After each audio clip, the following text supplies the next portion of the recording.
I managed to get my hands on the infamous LEGO Stranger Things Creel House, and in today's video I'm going to be unboxing, building, and showing you the features as I go, and of course, watching Stranger Things. I'm super excited, let's get into it. Usually I talk about a set, and if it's IP based, I'll sprinkle in some of that while keeping this focus on the set. For this video, I'm going to be jumping back and forth between the show and the set, which felt appropriate to me considering the timing that this came out. The first 19 bags are solely the Creel House with some relevant side builds, like the mailbox that Max uses to first contact Holly. Oh yeah, this video is going to contain spoilers. Bag 20 is Steve's BMW, and bags 21 and 22 are the Squawk van. This set also contains a ton of minifigures. We get 13 of them, but technically 2 of them are the same character depending on how you count them. Obviously, the draw to this house is in the movement here. Right now we are building the base, which has all the mechanics for the movement. Also, I'm going to apologize. My cat has been really into my Lego building lately, and we will see a lot of her, and occasionally she likes to sit in front of my cameras. I did my best to mitigate it, but sometimes it happens a little bit. Alright, so you can see right here, I did just try to show it, but I'll put that as B-roll over this. So you can see it looks pretty good. So they are hitting their first night crawl, so stuff is actually happening in the show right now. While I've been trying to avoid spoilers on this, it's been nearly impossible, and so I'm a little curious. There's a few things where details allegedly change. And there's a theory I've seen on that, and I'll explain that actually right now. Obviously, I'm talking about Conformity Gate, and it's currently January 9th as I'm filming this, so we know what happened. Long story short, because the theory blew up, I'm going to mention it a few times during this video because this was filmed on January 5th, 6th, and 7th. Conformity Gate was the theory that the final episode wasn't the actual final episode. Turns out it was a combination of fans and the marketing team playing into it. I didn't watch the whole season, obviously, because I'm watching it here, so I had to take people's word for it that the ending made no sense, but I'll talk about that later. The theory came from the ending, and it was that they were all in Vecna's mind or some variation of that depending on who you ask. Okay, so I am on episode 2, and Holly just got taken, and I'm a little curious as to why nobody was questioning her imaginary friend. I know as the viewer it's easier because you don't have like the day-to-day context of going about your life, but like, why no one was questioning that? About here, I was finishing the first episode, so my thoughts, honestly, it was my least favorite of the whole season. There were some moments that kind of reminded me of shows in the past, but not in a good way. I felt like they were trying to acknowledge a lot of time passed between seasons and introduce the characters on screen as kind of a moment. It reminds me of sitcoms like Friends having a celebrity guest on. I didn't like it. So we are at the end of the 5th bag, and there are 22 bags, so we are almost a fourth of the way there, and I think it's already looking pretty dang good. The functionality on this is really cool, and it definitely has been keeping me on my toes a lot. I think this is like definitely a marvel of like what Lego can do, because how this is splitting apart is incredible. As far as where we're at for Stranger Things, the more this is going, the more I'm convinced there's going to be a like last final episode that will be released, because I feel like there's like hints of it. I've seen a lot of theories, and I don't know if I've just been convinced by people, but they've done this before. Also, what I was referring to is the show The Sandman, which was another Netflix show that had a false ending. Kind of. It had a bonus episode that came out 2 weeks after the finale that I think changed some things for the finale.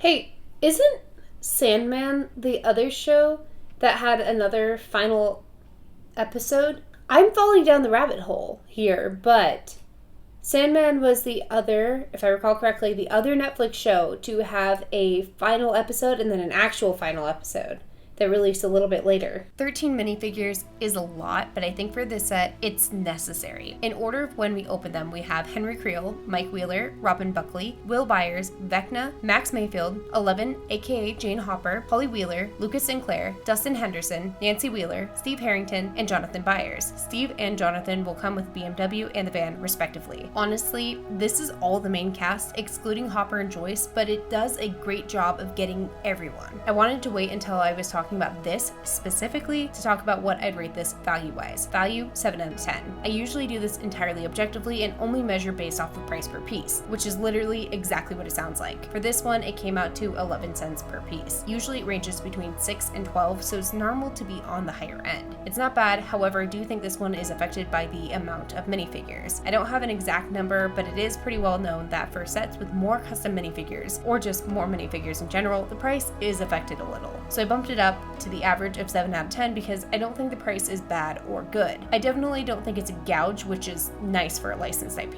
We have a new feature.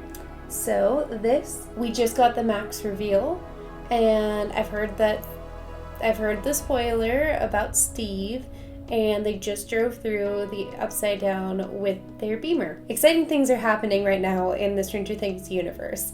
Very excited. Steve's BMW made enough of an appearance this season to, in my opinion, justify it as a side build. Also, the squawk fan was perfect because it was used a good amount in the first half of the season. I'm pretty sure you know this, but I'm doing these talkovers in post. I'm not just really good at talking really slowly for when I speed up the footage. Skill issue, I know. But I will talk a lot about the mechanics, so I'll save you from that right now. But aesthetics wise, I'd give this a 10 out of 10. Some of the aesthetics in the back are a little compromised by the technical side, but it is so minor and the movement is so cool, it's worth it to me. Also, technically you get 3 display options: the right side Creel House, the upside down Creel House, and Vecna's Mind Creel House, which is very fun. Right now in the show, we are seeing a lot of Max and her explaining her story. Personally, Max was a highlight of this season for me. Her acting brought tears to my eyes several times throughout this. When she wakes up, I had to remind myself it wasn't real. I was literally bawling, which is why I don't have my face in that shot. Her storyline too is well thought out, and why and how she ended up in a coma, in my opinion, was explained very well. Her acting too, when Elle stays, captivating, skilled. Speaking of skill,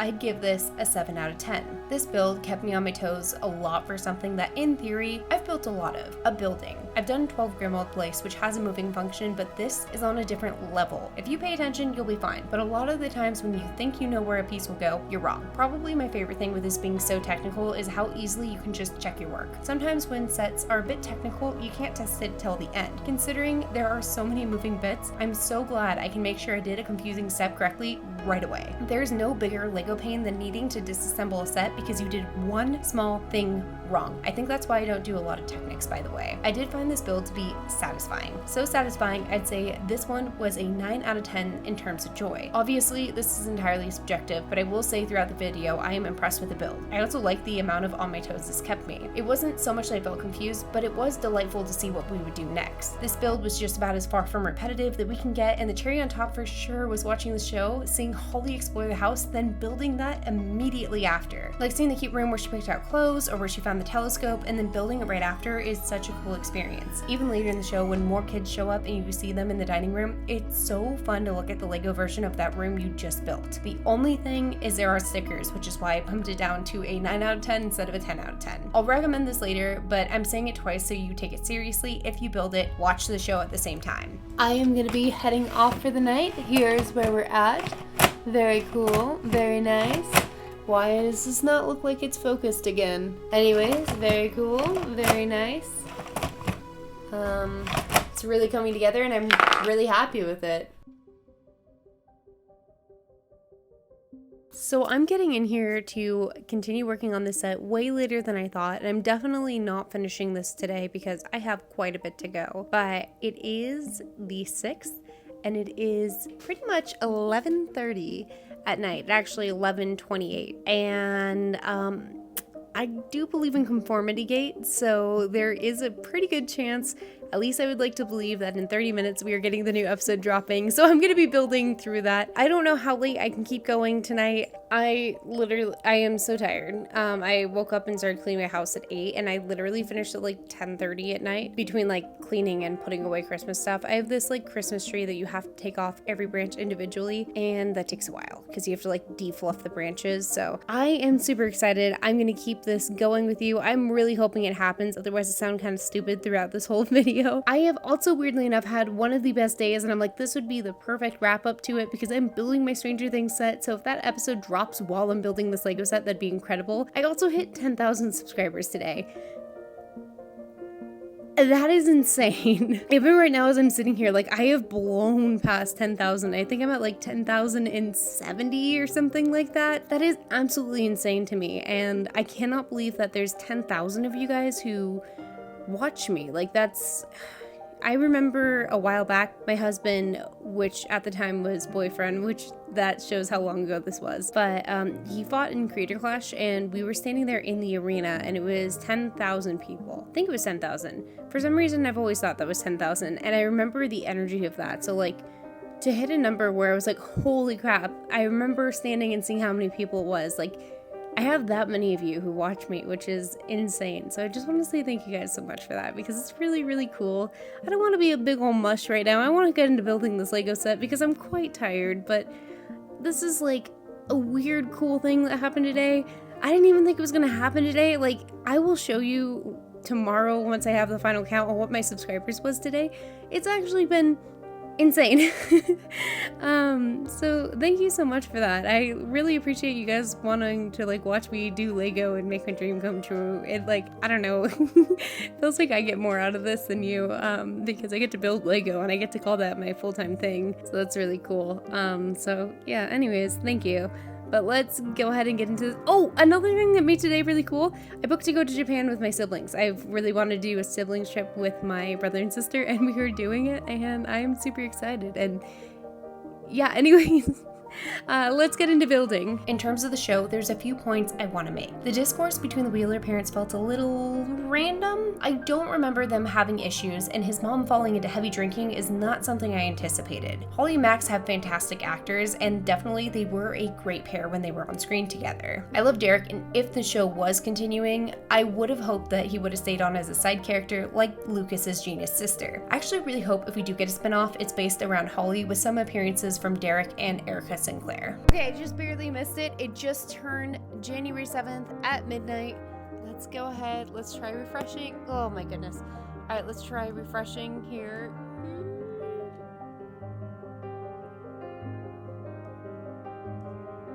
No.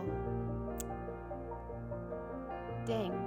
So massive bummer, because it would have been really fun for the sake of the vlog and finishing up some Lego, but overall it's fine. Again, we will talk about the ending later, but we aren't there yet. Also, Mike's dad being an absent parent, it's just not what I expected. I do appreciate that through a literal, almost life-ending attack and some personal struggles that Mrs. Wheeler hears over the intercom that Lucas needs to escape and gets up, barely able to walk, to save her other baby. It harps back to a few subtle moments when she treats Lucas as one of her own kids. She doesn't show up more in the show because obviously she's very hurt and just came out of surgery, but it was a nice moment. There wasn't much for the character that needed to be tied up, but knowing she still loves the kids through her struggles was very nice. Also, Lucas and Max had so much chemistry, it seriously made me forget that Eleven and Mike were a couple. I think it's one of those things because they had so much chemistry, it made Eleven and Mike look like friends in comparison. I'm not quite sure the purpose of this. I felt like this was pulling apart a lot better. But now with this, it's not, but that's what it says? I am confused. Alright, so then we go like this, and we pull really hard. It feels a little scary because it feels like there's this moment in here where it's like not wanting to move, but we have.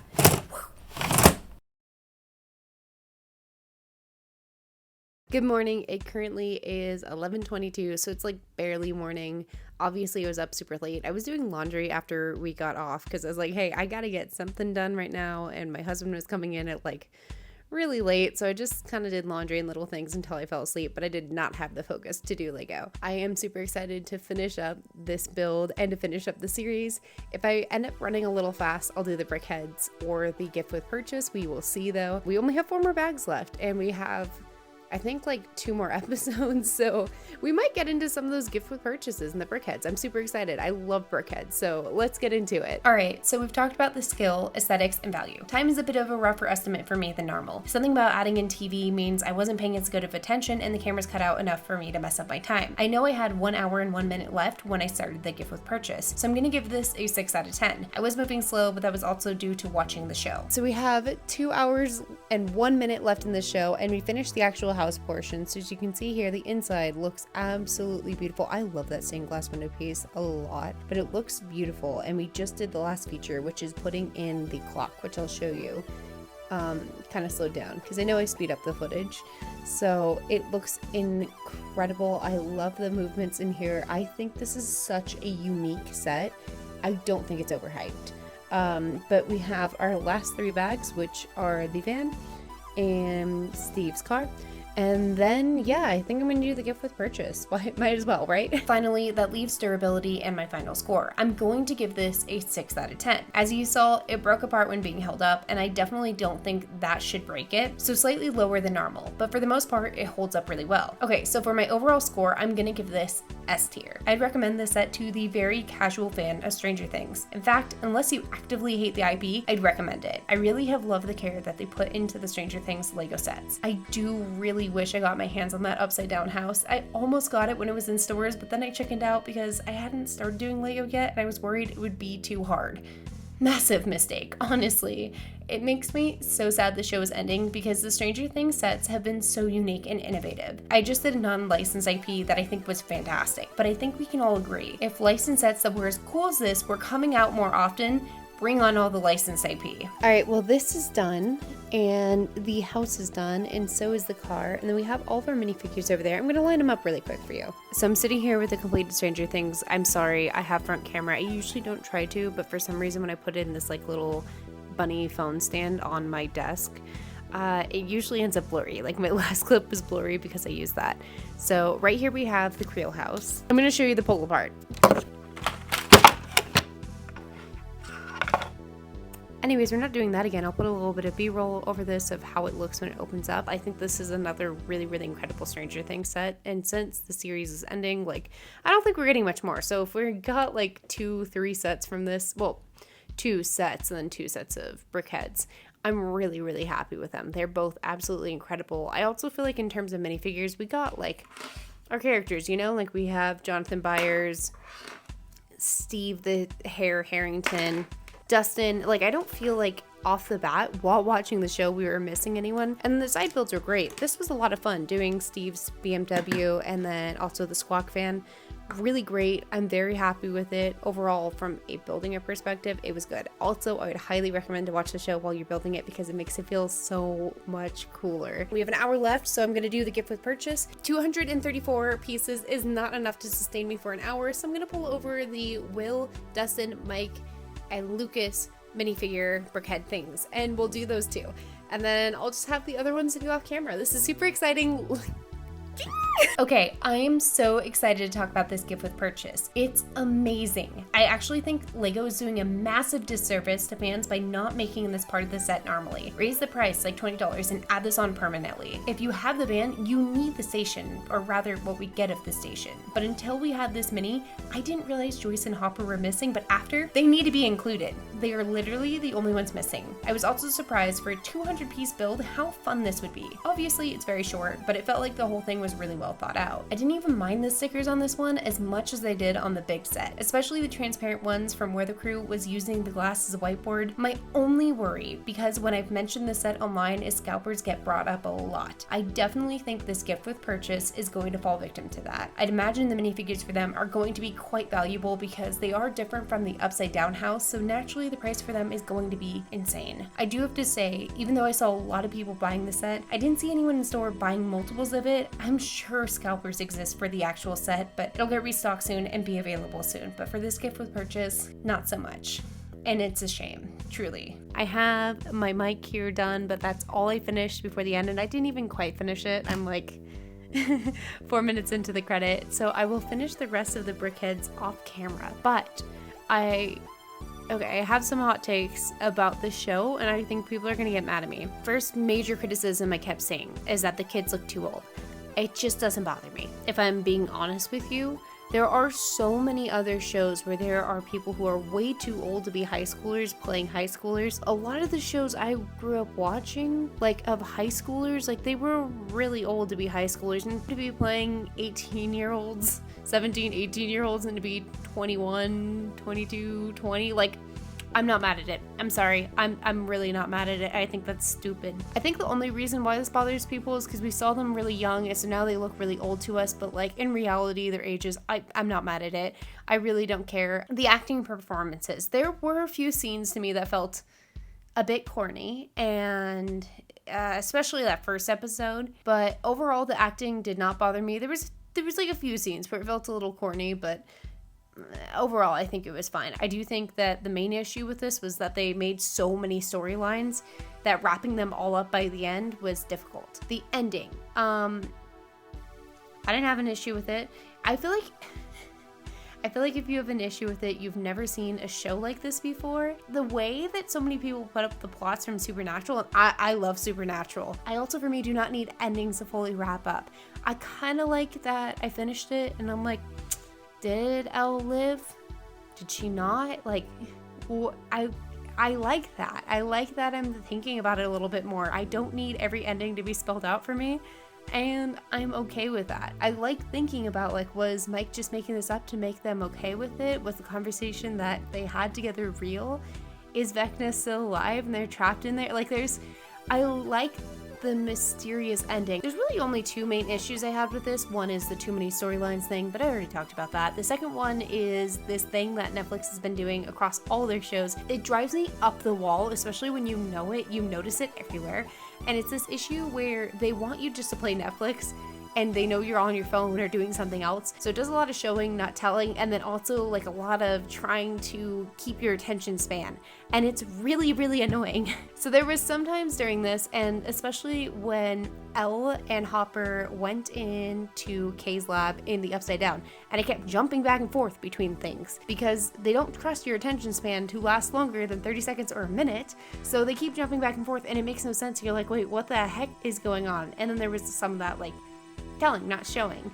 And I found that to be quite annoying. One of the best shows I've been watching recently is Pluribus, and the way that I can't like scroll on my phone and watch that show and understand that show is fun to me. I don't think it's an issue with actually Stranger Things itself. I think Netflix kind of made them edit that a little bit different, because if they just let a scene play out longer instead of cutting back and forth so much, I think it would have been a lot better.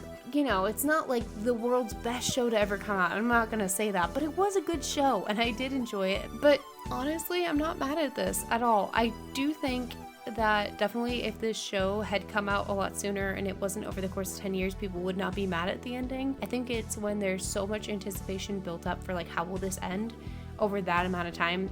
Nobody was going to be happy with the ending. I might kind of get flamed a little bit for that, and if you think I'm wrong, that's totally fine. This is like off the cuff. I'm not even joking. Like, I literally, like, I just finished it. So, maybe I should be reflecting on my thoughts a little bit more on this, but I think it was good. I was fine with it. The Creel House set is super cool. I really enjoyed it. It was really cool to build it while watching scenes taking place in the Creel House. So if you get that set and you manage to like build it, I even would go back through and rewatch season 5 while you build it. It was honestly incredible and I enjoyed it so